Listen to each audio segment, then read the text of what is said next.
On August 27th and 28th, we have a somewhat strange phenomenon, a mother and a son canonized saints. The mother, of course, is St. Monica. She was born in the year 322, and the son is her oldest of three children, Augustine, who was born in the year 354.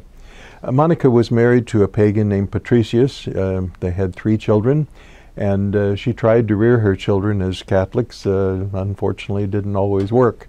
Her oldest son, as I said, was Augustine, and Augustine was probably one of the most brilliant minds that's ever lived. He was smart, he had a tremendous education, he was brilliant, and he knew it. He had tremendous vice of intellectual pride. In addition to that vice, he also had the problems of the flesh. He lived in concubinage for a while and had an illegitimate son named Deodatus. Some people say that, well, maybe he was rebelling against his mother, quite possibly. At any rate, they all lived in North Africa, and Augustine one night tried to escape, and he did. He left North Africa, and unfortunately his mother followed him, so Mother Monica followed him. He went to Rome and then found his way to Milan, where he settled and had a school, and Monica followed in shortly after. It is one of the great phenomena of the Church that prayer changes everything, and Monica prayed and prayed and prayed for her son's conversion.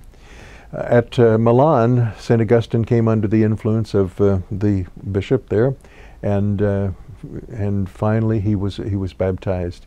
Incidentally, they left North Africa probably in the year 383, as I recall, something like that. And after he was converted under the Archbishop, they headed back for Africa.